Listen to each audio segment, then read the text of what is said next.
What is up, guys? In today's video, I'm going to be going over why you should not become a boss in Fortnite Chapter 7. As always, if you guys do enjoy this video, find it helpful, informative, or interesting, remember to give it a like, subscribe if you like to see more, comment down below if you think Fortnite should buff these boss characters and make them better, or if they are fine how they are. And if you guys would like to use my code in the shop when getting anything, it is EvolveJake, just like my channel name is, and it is underneath the webcam at all times. So if you eliminate one of the bosses, you have the option to pick up their medallion, essentially. And this will give you several attributes. First of all, you will have unlimited sprint while playing as a boss, and you will also have 125 health and shield rather than just 100 of each. Each boss also has its own ability that is unique to that boss. With Hush, you will get dashes that you can activate by double jumping, like we've seen with like the Green Water, Grimgate dashes, other medallions that had dashes. It's been like a thing that's implemented several times over. So that's what Hush's ability does. But the cooldown between dashes is really significant, so it will take a while for them to come back.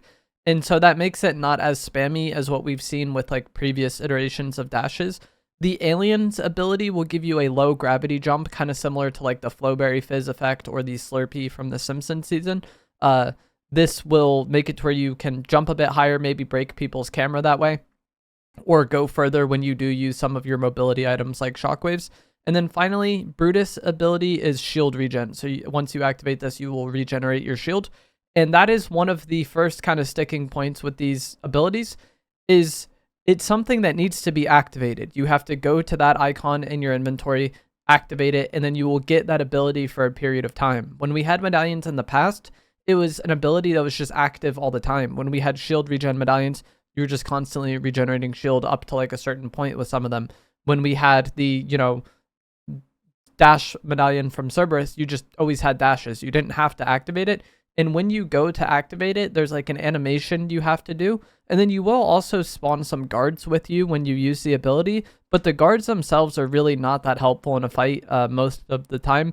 I would say they're even less effective than like a hired NPC. So these abilities, and there's also a cooldown once you do the activation. You have to wait a while to be able to do it again. And then it only lasts for like a little bit of time. So these abilities are, you have to be more intentional with them than some medallions. Unlimited sprint and the added HP is nice, and that's cool and all, but now we're going to get into the downsides.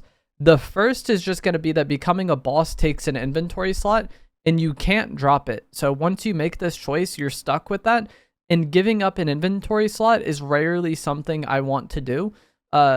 Especially since these need to be activated. If having the Hush medallion just made it to where you always had the dashes available to you, then you could like argue, okay, this takes an inventory slot, but it's replacing a mobility, so that's kind of okay.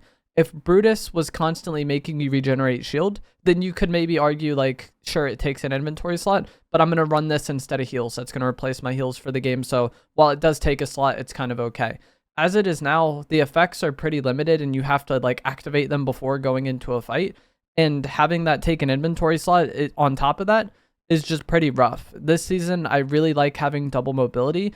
And to use the boss, you're probably going to need to give up one of your mobility items or your heals entirely, I think. Like those, one of the mobility items or your heals is probably the most expendable if you are using 2 weapons, which I prefer to do. If you're using 3 weapons, then you probably give up the 3rd weapon. But even still, there's a lot of things I want to run this season, and the boss icon taking up an inventory slot would almost be a big enough downside on its own to make me not want to use it with how this season plays out. But there are other downsides. You're going to be constantly shown on the map if enemies are within range of you, so they'll see your little icon in the map and they'll know where you are.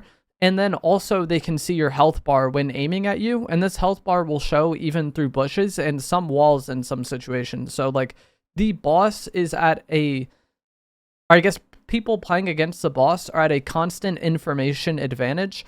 And a lot of times in Fortnite, especially zero build, that information advantage and kind of knowing where an enemy player is and then kind of being able to dictate how the fight starts and like getting the drop on them is going to result in you getting a lot of damage to start that fight. Especially with how good the Deadeye AR is, you can melt people incredibly quick. And so it might sound great and all that the bosses have a little bit of extra health and a little bit of extra shield, but giving away your location, I think, is going to mean that most fights you're probably going to not go into full HP anyways, because you're not really going to get the drop on anybody. You're not going to catch anybody off guard. And the opposite of that is true. A lot of people have the opportunity to prepare for you, know that you're coming, and potentially catch you off guard and kind of start the fight on their terms. A lot of times in this game, the person who kind of dictates the start of the fight and has like that advantage going into it is often going to be the winner of the fight, because you get that opening damage and then you can just snowball that into more and more damage, more and more of an advantage for yourself.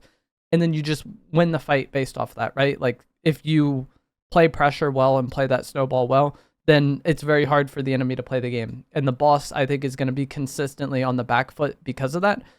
Another kind of change is that recently Fortnite made it to where you no longer have an overshield as a boss. And this just negates that boosted HP and shield you get, because if you remember, it's 125 health, 125 shield.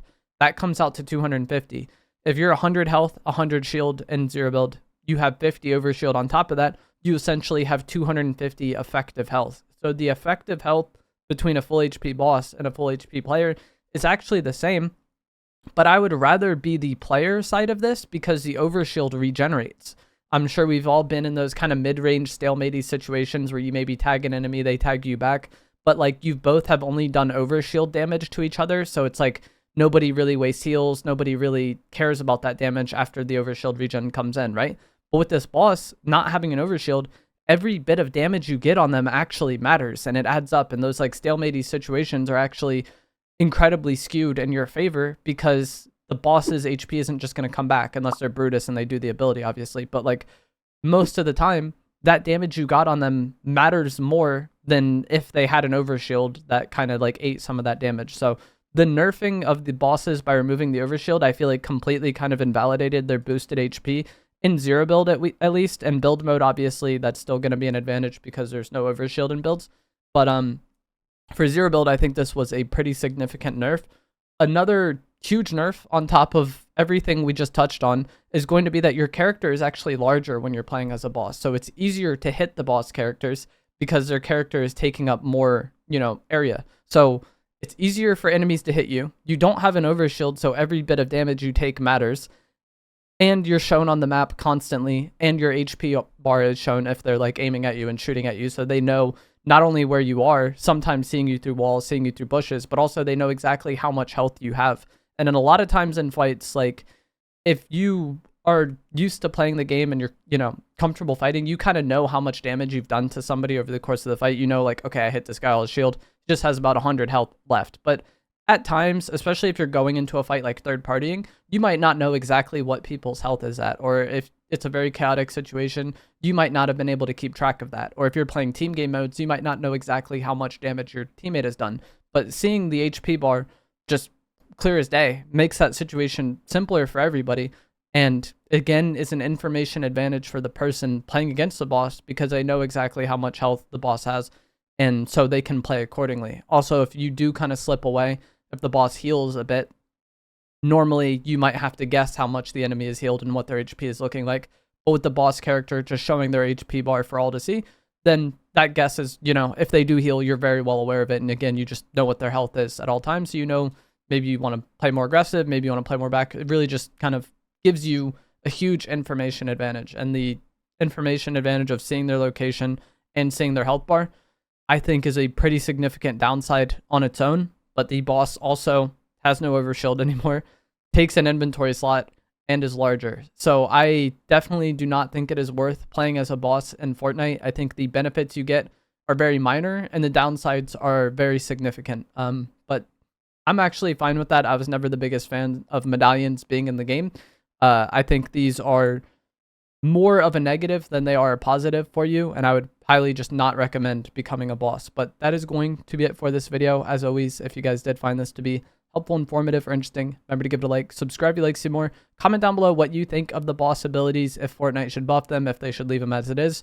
Do you think the bosses are easy to play against? Do you think they're hard? Let me know all that down in the comments below. If you enjoyed this, give it a like, subscribe if you'd like to see more, and I'll see you guys in the next one. Thanks for watching.